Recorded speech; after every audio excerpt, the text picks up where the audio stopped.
The truth of Advaita Acharya has been described in 2 verses. It is said that material nature has 2 features, namely the material cause and the efficient cause. The efficient causal activities are caused by Mahavishnu, and the material causal activities are caused by another form of Mahavishnu known as Advaita. That Advaita, superintendent of the cosmic manifestation, has descended in the form of Advaita Acharya to associate with Lord Chaitanya. When he is addressed as the servitor of Lord Chaitanya, these glories are magnified because unless one is invigorated by this mentality of servitorship, one cannot understand the mellows derived from devotional service to the Supreme Lord Krishna.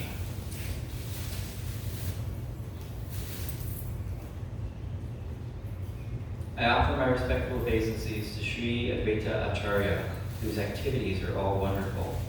By his mercy, even a foolish person can describe his characteristics.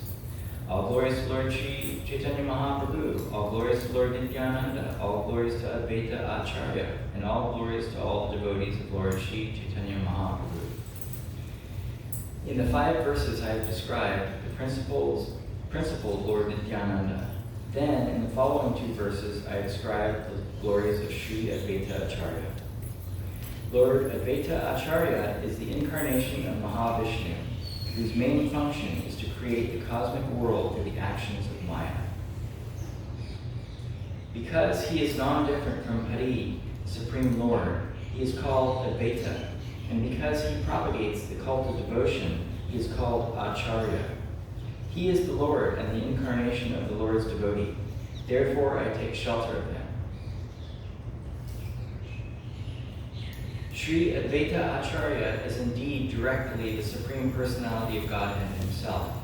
His glory is beyond the conception of ordinary living beings. Mahavishnu performs all the functions for the creation of the universes. Sri Advaita Acharya is his direct incarnation. That Purusha creates and maintains within his external energy. He creates innumerable universes in his pastimes. By his will, he manifests himself in unlimited forms in which he enters each and every universe. Sri Advaita Acharya is a plenary part of that Purusha, and so is not different from him. Indeed, Sri Advaita Acharya is not separate, but is another form of that Purusha. He, Advaita Acharya, helps in the pastimes of the Purusha, with whose material energy, by whose will he creates innumerable universes. Being a reservoir of all auspicious attributes, Sri Advaita Acharya is all auspicious for the world. His characteristics, activities, and name are always auspicious. Mahavishnu creates the entire material world with millions of its parts, energies, and incarnations. Just as the external energy consists of 2 parts, the efficient cause, nimitta, and the material cause, upadana. Maya being the efficient cause and pradhan, the material cause, so Lord Vishnu, the Supreme Personality of Godhead, assumes 2 forms to create the material world with the efficient and material causes.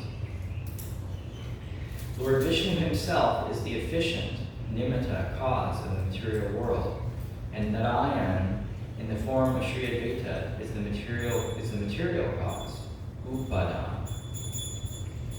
Lord Vishnu, in his efficient aspect, glances over material energy.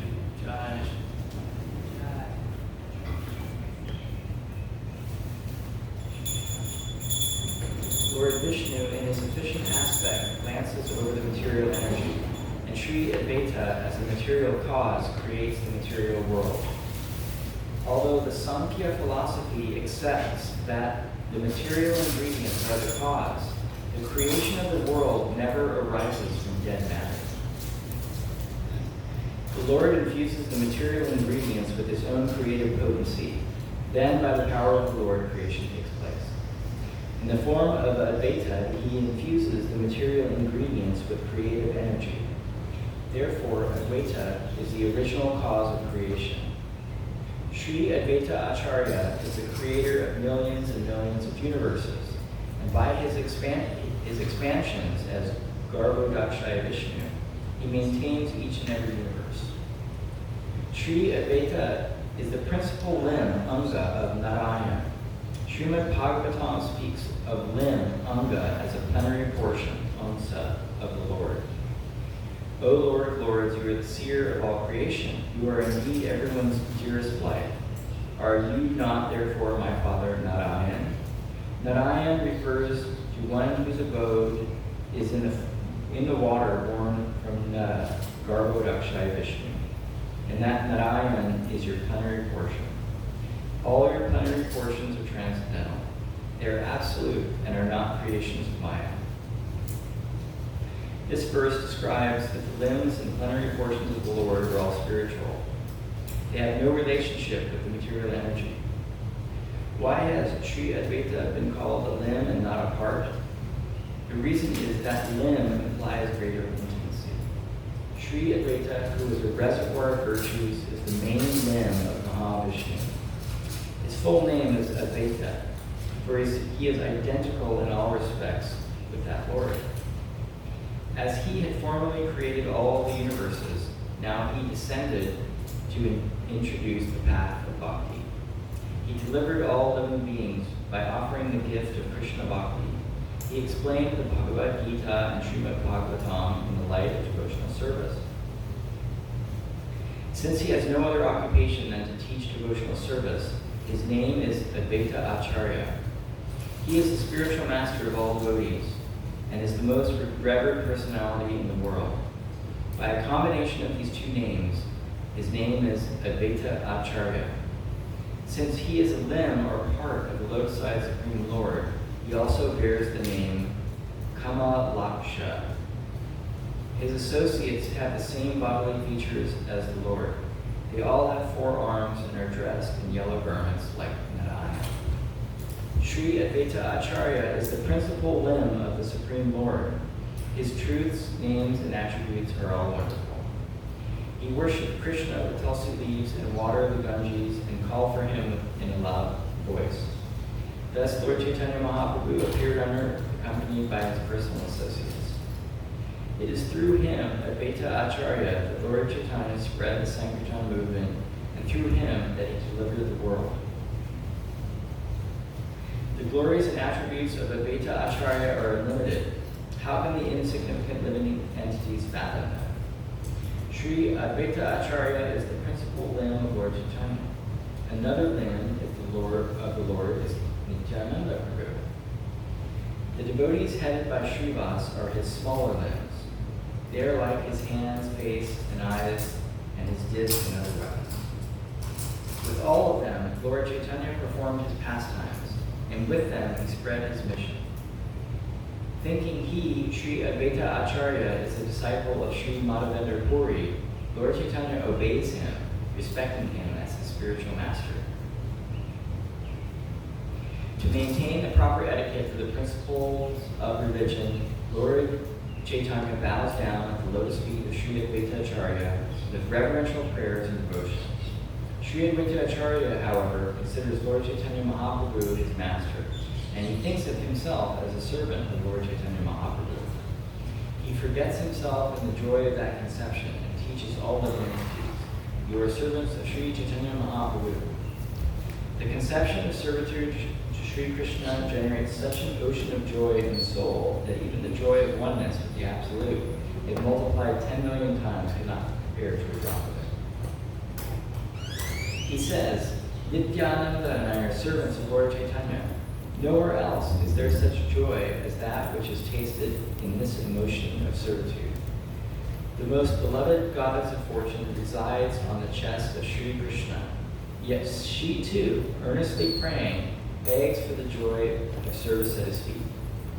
All the associates of Lord Krishna, such as Brahma, Shiva, Narada, Shuka, and Sanatan Kumar, are very pleased in the sentiment of servitude.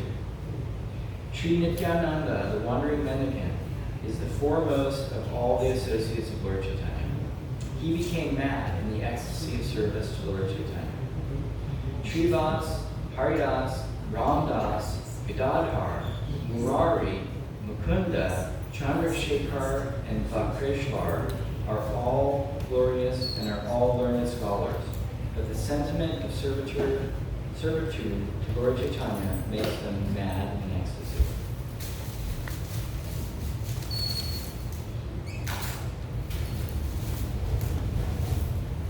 Thus they dance, sing, and laugh like madmen, and they instruct everyone, just be loving servants of Lord Chaitanya.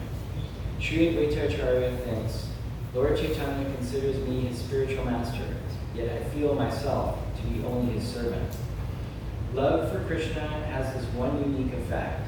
It imbues superiors, equals, and inferiors with the spirit of service to Krishna, Lord Krishna.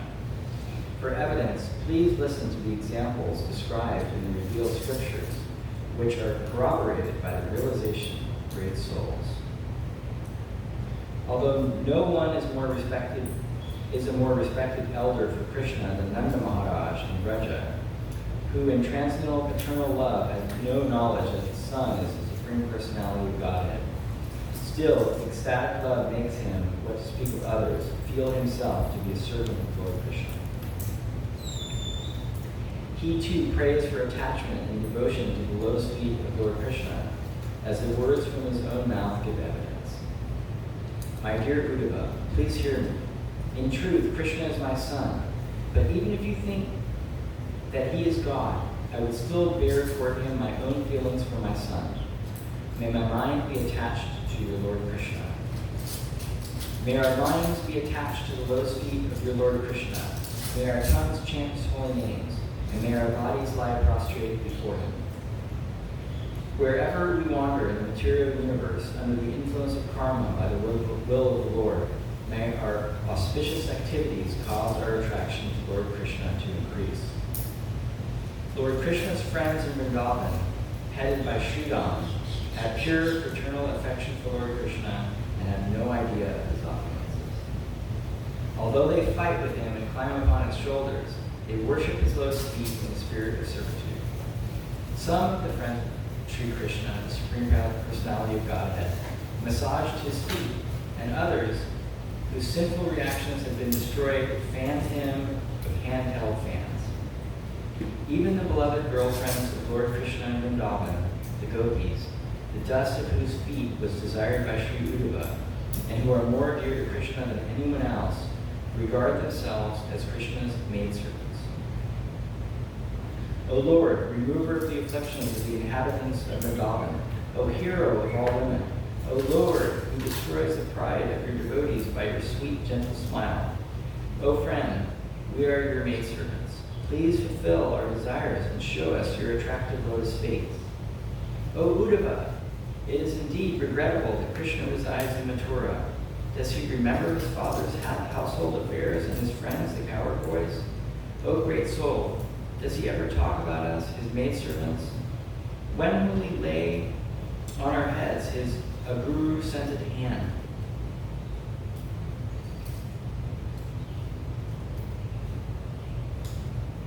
What to speak of the other gopis, even Sri Radhika, who in every respect is the most elevated of them all, and who has bound Sri Krishna forever by her loving attributes, serves his feet as his maidservant.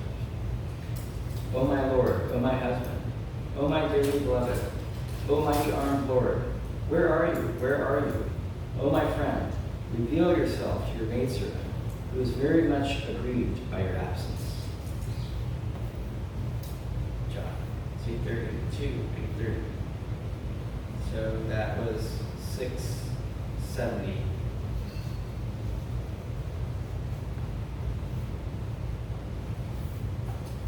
Chaitanya Charitamrita ki jai.